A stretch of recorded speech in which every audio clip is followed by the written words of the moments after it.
कानपुर के सीसामऊ सीट पर बीजेपी प्रत्याशी सुरेश अवस्थी के लिए जनसभा और रोड शो करने पहुंचे डिप्टी सीएम केशव प्रसाद मौर्य।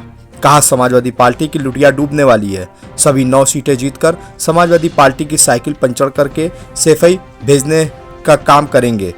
केशव प्रसाद मौर्य ने बोला कि अखिलेश के कार्यक्रम में कुर्सियां खाली थी, आज उनका भी कार्यक्रम था और ईवीएम मशीन भी साइकिल से खाली ही रहेंगी।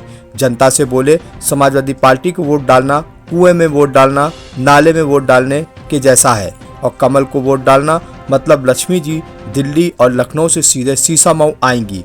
2012 से 2017 तक मैं अखिलेश मुख्यमंत्री थे और पूरे प्रदेश में दंगा प्रदेश बनाया था। इरफान सोलंकी को लेकर बोले, अगर अखिलेश गुंडे अपराधियों को टिकट नहीं देते तो उपचुनाव की नौबत सीसामऊ में नहीं होती। राजनीतिकता, अपराधीकरण और माफियाकरण समाजवादी पार्टी ने किया है। हरियाणा चुनाव के परिणाम पर बोले कि कांग्रेस मुक्त भारत देश और सपा बसपा से मुक्त उत्तर प्रदेश यह संदेश दिया है। कानपुर के किसी शख्स ने अखिलेश की भविष्यवाणी करी है। कहा है कि केशव ने बताया, नाम बोलेंगे नहीं, भविष्यवाणी है कि 2047 तक अखिलेश का मुख्यमंत्री बनना योग में नहीं है। समाजवादी पार्टी की नैया डुबोने का यही सही समय है। आइए चलें सुने कि आखिर और कुछ क्या कहा उन्होंने इस जनसभा में हमारे चैनल पर।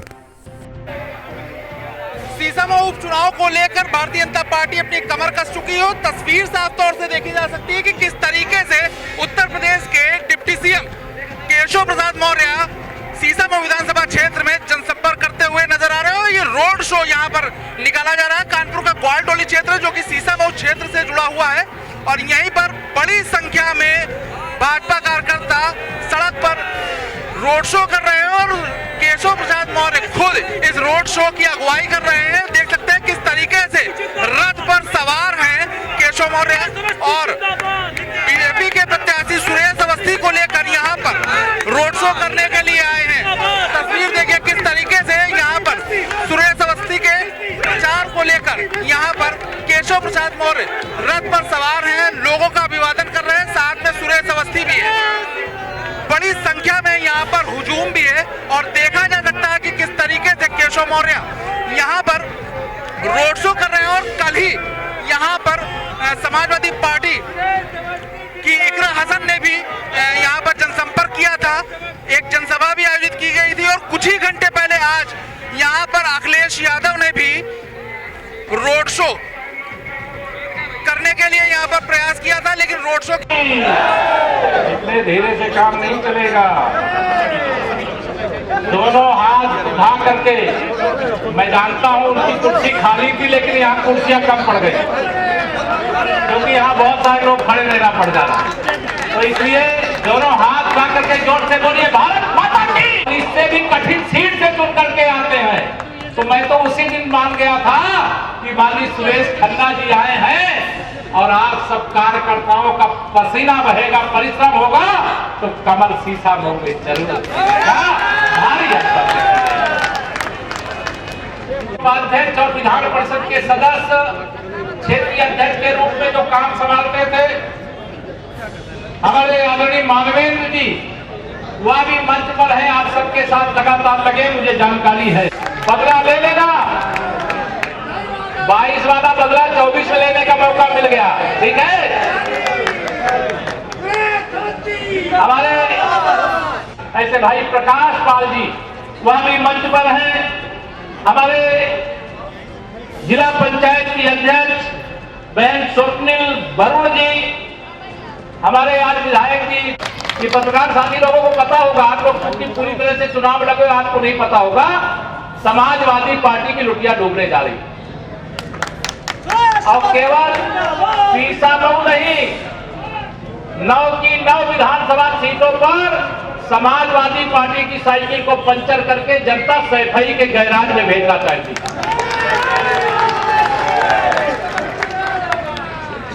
आज जब मेरा कार्यक्रम कानपुर लगा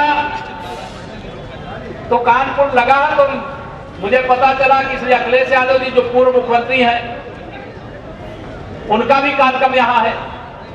आदरणीय खन्ना जी बताएं कि कुर्सियां खाली रह गई, तब तक मुझे प्रकाश पाल जी दिखाए ये पूरी खाली कुर्सी पड़ी हुई है।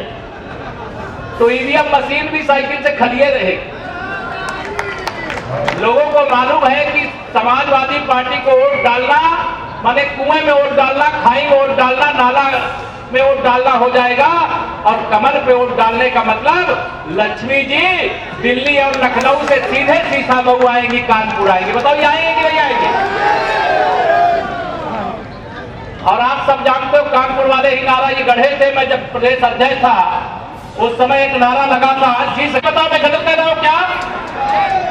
आप लोगों को याद होगा, न याद हो तो याद दिलाऊं।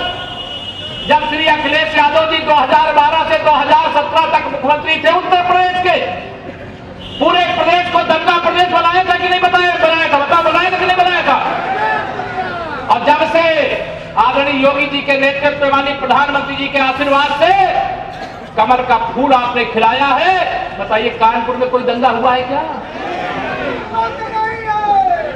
आज दंगा मुक्त प्रदेश है, गुंडा अपराधी माफिया मुक्त प्रदेश है। क्या फिर वापस लाना है क्या?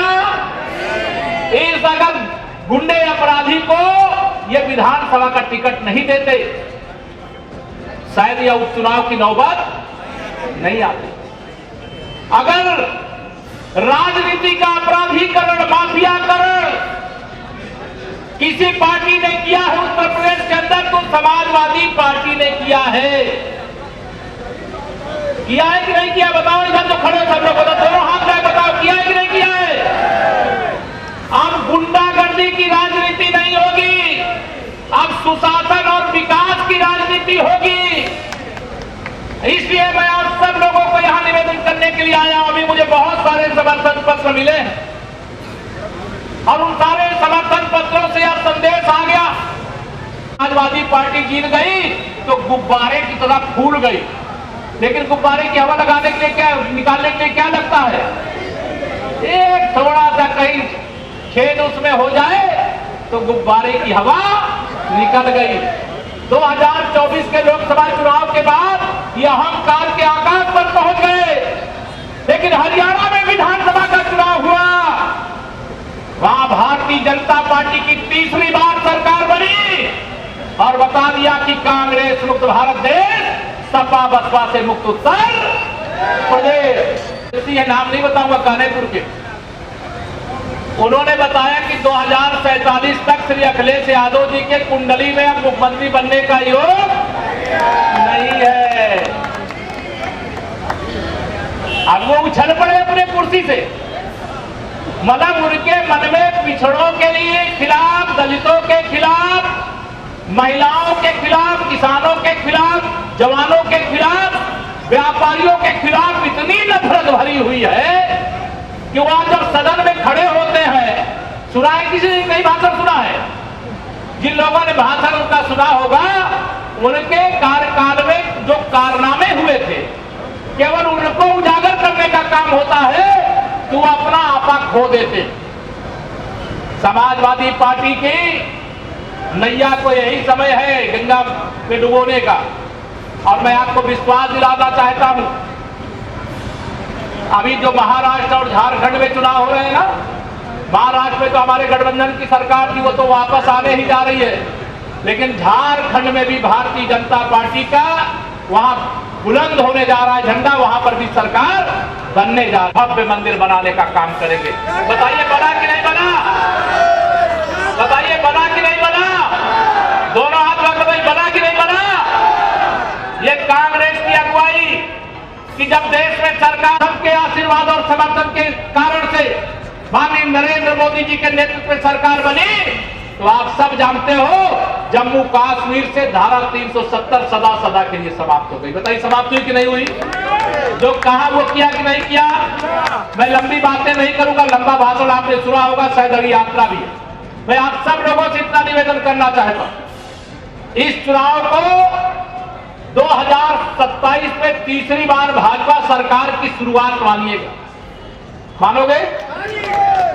दोनों हाथ लाके बताओ, मानोगे? हम 9 की 9 सीटें इस बार करहल भी जीतने जा रहे हैं। करहाल भी जीतने जा रहे हैं। ये संदेश है, इस बार सुरेश अवस्थी जी 2 बार जरूर चूक गए, लेकिन इस बार आप सब इनको अपना आशीर्वाद देकर के विधानसभा में निर्वाचित करके भेजने वाले हैं। और ये मत समझना कि सुरेश भाई प्रत्याशी हैं, केशव प्रसाद को भी अपना प्रत्याशी मानिएगा, मंच को भी अपना प्रत्याशी मानिएगा। आप सबको विश्वास दिलाता हूं मैं, मुझे पिछले कार्यकाल में 5 साल तक आप कानपुर का प्रभारी बन करके काम करने का आप सबके साथ मौका मिला था, और मैं आज ये कह रहा हूं, आप सब समझते हो, हर कार्यकर्ता, आपका सर हम लोग नहीं झुकने देंगे। केशव प्रसाद और जो संपूर्ण मंच है, अब मुझे पूरा विश्वास है सुरेश जी सहित कोई झुकने नहीं देगा। और मेरा विश्वास है आप भी किसी का सर झुकने नहीं दोगे। झुकने दोगे क्या? दोनों हाथ उठा बताओ, झुकने दोगे क्या? कमल का बटन दबाएंगे। माननीय अपने योगी आदित्यनाथ जी, अपने माननीय प्रधानमंत्री मोदी जी के हाथों को मजबूत करने के लिए सुरेश अवस्थी जी को रिकॉर्ड वोटों से सीसामऊ विधानसभा से 20 तारीख को विजयी बना करके विधानसभा में भेजने का काम करेंगे। करोगे? करोगे? तो मैं आप सब लोगों से पहुंचे, बस इतना फर्ज निभा देना। बाकी सब मोदी जी, योगी जी या मंच में बैठे हुए सब और हम सुरेश जी के साथ कर देंगे। तुम कमल का बटन दबा देना, यही निवेदन करके आप सब कार्यकर्ताओं का हृदय से अभिनंदन करता हूं। बहुत सारे कार्यकर्ताओं का नाम नहीं ले पाया।